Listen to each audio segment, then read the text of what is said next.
تو دوسری بات یہ آ جاتی ہے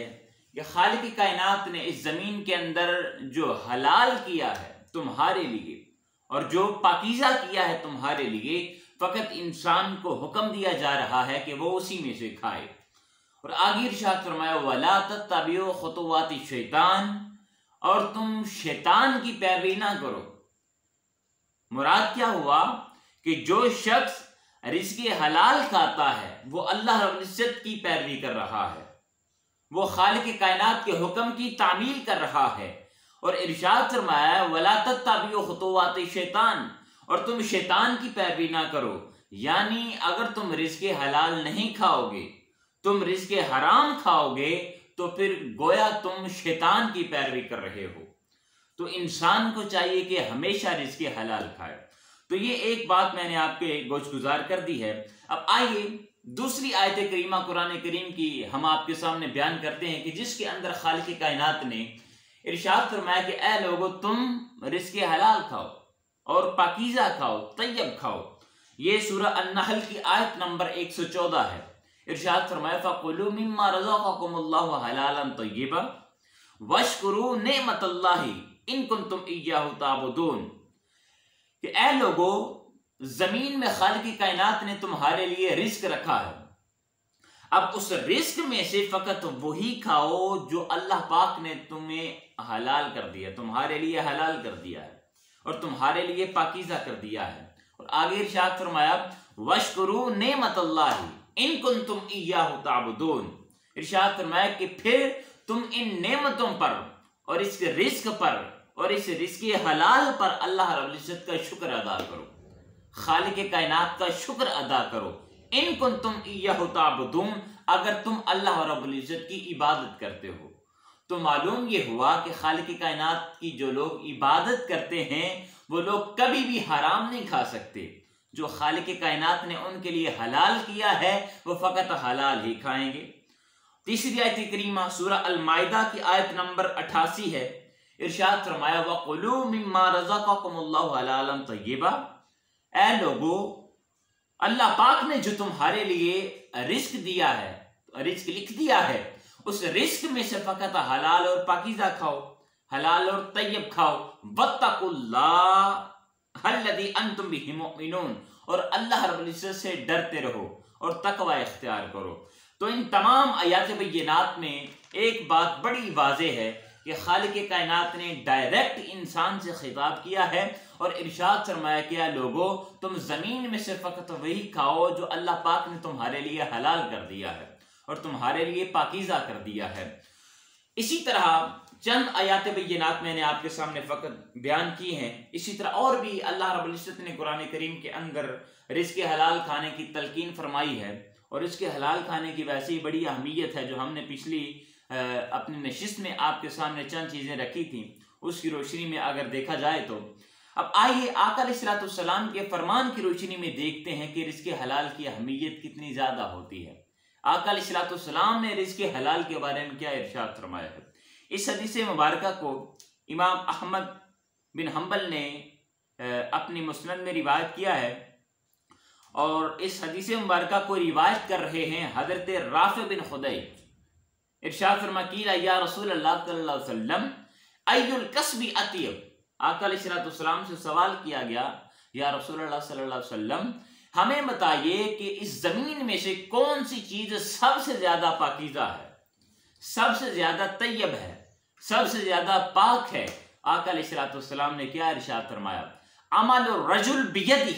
آقا علیہ السلام نے ارشاد فرمایا کہ وہ عمل جو انسان اپنے ہاتھوں سے سر انجام دیتا ہے، یا وہ کمائی جو انسان اپنے ہاتھوں سے کماتا ہے، محنت کرتا ہے، مزدوری کرتا ہے اور اپنے ہاتھوں سے وہ چیز کماتا ہے اور کھاتا ہے، تو وہ جو چیز ہے، وہ جو کسب ہے، وہ کمائی ہے، وہ سب سے زیادہ پاکیزہ ہے، سب سے زیادہ طیب ہے، سب سے زیادہ پاک ہے۔ اور آگے ارشاد فرمایا وَكُلُّ بَيْءٍ مَبْرُورٍ، اور ہر اچھی تجارت وہ بھی سب سے زیادہ پاکیزہ ہے اور سب سے زیادہ اچھی تجارت ہے، سب سے زیادہ اچھی کمائی ہے۔ اسی طرح دوسری حدیث مبارکہ امام بخاری نے اس کو صحیح بخاری میں ذکر کیا ہے، قال رسول اللہ صلی اللہ علیہ وسلم ما اکل احد طعاما قط خیرا من ان یاکل من عمل یدیہ وان نبی اللہ داؤد علیہ السلام کان یاکل من عمل یدیہ۔ ارشاد فرمایا کہ انسان جو اپنے ہاتھوں سے خود محنت کر کے کماتا ہے، انسان اپنے ہاتھوں سے جو محنت کرتا ہے،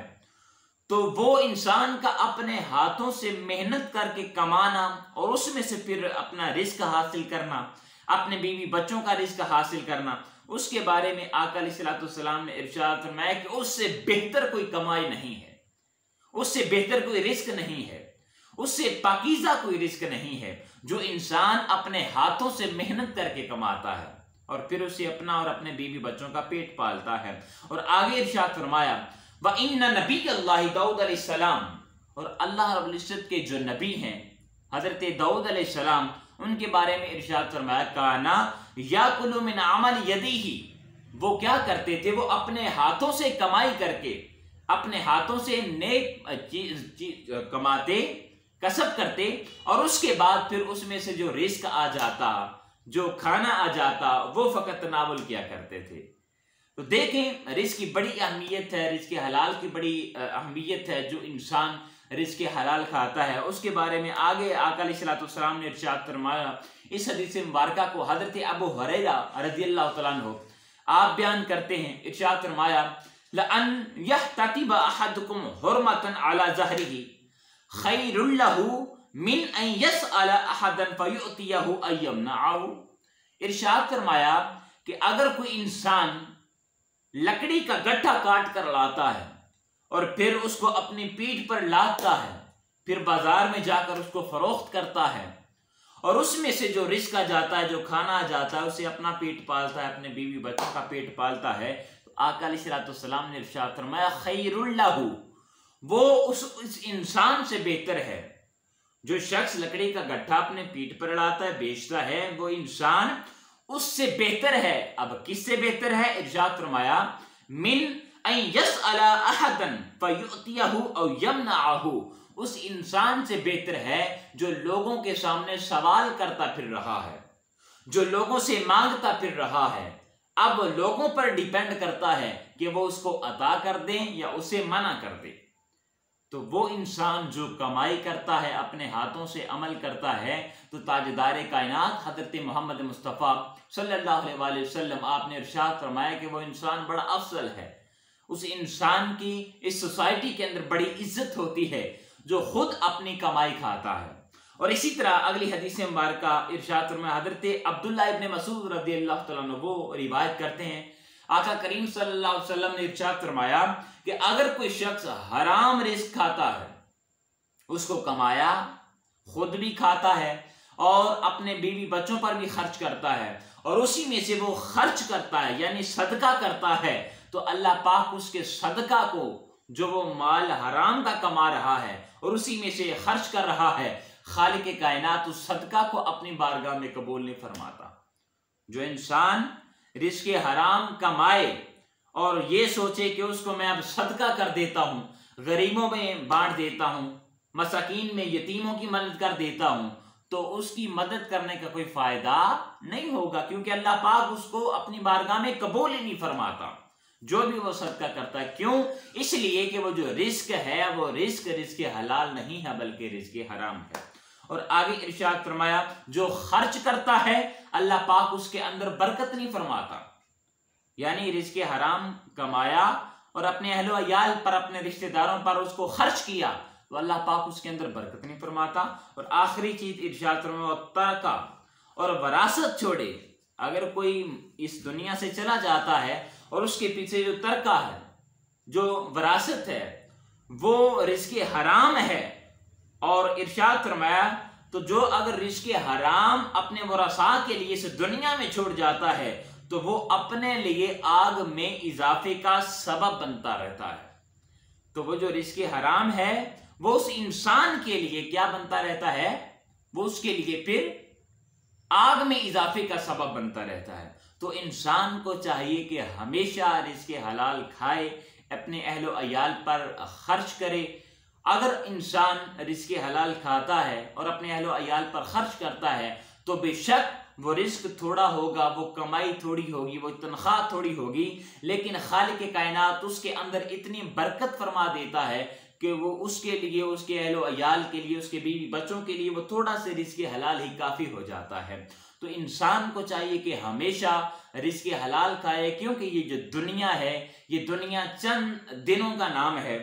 چند مہینوں کا نام ہے، چند ہفتوں کا نام ہے، معلوم نہیں ہے کہ ہم نے کب اس دنیا سے چلے جانا ہے، لیکن جتنا عرصہ انسان اس دنیا پر بسر کرے انسان کو چاہیے کہ کبھی بھی حرام کا لقمہ نہ تو اس کے اپنے پیٹ میں جائے، نہ اپنے بیوی بچوں، اپنے اہل و عیال، اپنے خاندان کے پیٹ میں جانا چاہیے۔ تو انسان کو چاہیے کہ ہمیشہ رزق حلال کھانا کھائے، کیونکہ اسی کی بڑی اہمیت ہے، بڑی فضیلت ہے، اور اللہ رب العزت کا فرمان ہے، آقا علیہ السلام کا فرمان ہے کہ اے انسان، تم نے اگر رزق کھانا ہے تو وہ رزق حلال ہونا چاہیے، اس کے اندر رزق حرام وہ مکس نہیں ہونا چاہیے، اس کے اندر ملا ہوا نہیں ہونا چاہیے۔ اگر انسان رزق حلال کھائے گا تو انسان کے گھر میں جتنی بھی پریشانیاں ہیں، جتنی بھی بیماریاں ہیں، جتنے بھی ذہنی سکون انسان کو جو میسر نہیں ہوتا، وہ رزق حلال کھانے کی وجہ سے خالق کائنات یہ تمام پریشانیاں ان کے ختم کر دے گا۔ اللہ رب العزت کی بارگاہ میں التجا ہے